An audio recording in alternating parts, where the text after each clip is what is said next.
ലോകം ഭയക്കുന്ന തീവ്രവാദമായി IS തീവ്രവാദം വളർന്നത് വളരെ ചുരുങ്ങിയ കാലം കൊണ്ടാണ്. സദ്ദാം ഹുസൈന്റെ വീഴ്ചയോടെ ഇറാഖ് എന്ന രാജ്യം ശരിക്കും ഒരു യുദ്ധക്കളമായി മാറി. ആ തീവ്രവാദത്തിന്റെ ക്രൂരമുഖം ലോകത്തെ അറിയിച്ചു കൊടുത്ത യസീദി പെൺകുട്ടിയാണ് ഇപ്പോൾ സമാധാനത്തിനുള്ള നോബൽ സമ്മാനത്തിന് അർഹയായ നദിയ മുറാദ്. 2014 ഓഗസ്റ്റിൽ ഇറാഖിലെ കൊച്ചോ ഗ്രാമത്തിൽ ഇസ്ലാമിക് സ്റ്റേറ്റ് അക്രമം നടത്തി തട്ടിക്കൊണ്ടുപോയ യസീദി യുവതികളിൽ ഒരാളായിരുന്നു മുറാദ്. 2016 യൂറോപ്യൻ യൂണിയന്റെ വിശിഷ്ട പുരസ്കാരമായ സഖറോവ് മനുഷ്യാവകാശ പുരസ്കാരവും മുറാദ് നേടിയിട്ടുണ്ട്. IS എന്നത് എത്രത്തോളം പ്രാകൃതമാണെന്ന് ലോകത്തോട് വിളിച്ചു പറയുകയായിരുന്നു ഈ പെൺകുട്ടി. മുറാദിന്റെ മാതാപിതാക്കളെയും 6 സഹോദരങ്ങളെയും IS ഭീകരർ കൊലപ്പെടുത്തിയിരുന്നു. അതിനുശേഷമാണ് അന്ന് 21 വയസ്സുണ്ടായിരുന്ന മുറാദിനെ തീവ്രവാദികൾ ലൈംഗിക അടിമയാക്കിയത്. മലാല യൂസഫ്സായി കഴിഞ്ഞാൽ രണ്ടാമത്തെ പ്രായം കുറഞ്ഞ നോബൽ ജേതാവാണ് 25-കാരിയായ മുറാദ്. ഭീകരരുടെ കയ്യിൽ നിന്ന് രക്ഷപ്പെട്ട ശേഷം യസീദി ജനതയ്ക്കു വേണ്ടി മുറാദിന്റെ നേതൃത്വത്തിൽ നടത്തിയ സാമൂഹിക പ്രവർത്തനങ്ങൾക്കാണ് പുരസ്കാരം. യസീദികളുടെ ദുരിതം ലോകത്തിനു മുന്നിൽ അറിയിക്കുന്നതിനായി മാധ്യമങ്ങൾക്ക് മുൻപിൽ വന്ന് തന്റെ പീഡനത്തെക്കുറിച്ച് എണ്ണിപ്പറഞ്ഞ യുവതിയായിരുന്നു ഇവർ. 2014 ഇരുവരെയും IS ഭീകരർ തടവിലാക്കിയത്. തടവിലായിരിക്കുമ്പോൾ മുറാദിന് 21 വയസ്സും ബാഷറിന് 16 വയസ്സുമായിരുന്നു.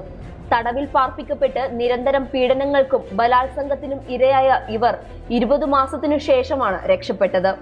എന്നാൽ രക്ഷപ്പെട്ട് പുറത്തെത്തിയ ബാഷറയടക്കമുള്ള IS ഇരകളെ ഒരു ഇറാഖി ആശുപത്രി മേധാവിയും തടവിലാക്കി പീഡിപ്പിക്കുകയായിരുന്നു. ഇവിടെ നിന്ന് രക്ഷപ്പെടുന്നതിനിടെ കുഴിബോംബ് പൊട്ടിത്തെറിച്ച് ലാമിയയുടെ ഒരു കണ്ണിന്റെ കാഴ്ച നഷ്ടപ്പെടുകയും മുഖത്ത് പൊള്ളലേൽക്കുകയും ചെയ്തു.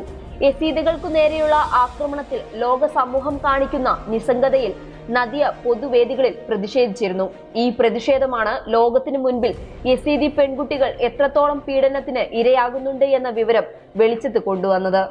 യസീദി സ്ത്രീകളെയും പെൺകുട്ടികളെയും IS ഭീകരർ ലൈംഗിക അടിമകളാക്കി ഉപയോഗിക്കുന്ന വിവരം ലോകത്തെ ഞെട്ടിച്ചത് നദിയയുടെ വാക്കുകളിലൂടെയായിരുന്നു. ഏറെ നാളത്തെ ചികിത്സയ്ക്ക് ശേഷം സാധാരണ ജീവിതത്തിലേക്ക് മടങ്ങിയെത്തിയ നദിയയുടെ വാക്കുകൾ ലോകം ഞെട്ടലോടെയാണ് കേട്ടത്. 2014 ഭീകരർ തട്ടിക്കൊണ്ടുവന്ന 7000-ഓളം യസീദി വനിതകളിൽ ഒരാൾ മാത്രമായിരുന്നു നദിയ. 2014 യസീദി നഗരമായ സിഞ്ചറിൽ നിന്നും നിരവധി സ്ത്രീകളെ ലൈംഗിക അടിമകളാക്കി IS ഭീകരർ തട്ടിക്കൊണ്ടുവന്നിരുന്നു. യസീദികളെ സാത്താനെ ആരാധിക്കപ്പെട്ടവരായിട്ടാണ് IS ഭീകരർ കണക്കാക്കിയിരുന്നത്.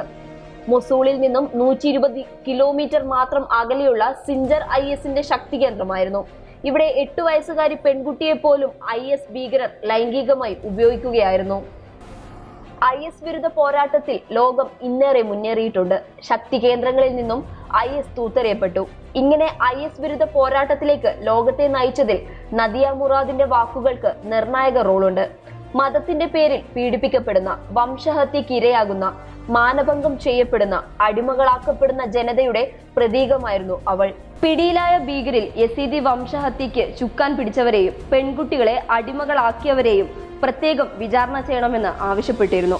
സ്വന്തം സമൂഹത്തിനു വേണ്ടി ഇവർ നടത്തിയ ശ്രമങ്ങളാണ് നോബൽ സമ്മാനത്തിന് നദിയെ അർഹയാക്കിയത്. News desk public Kerala.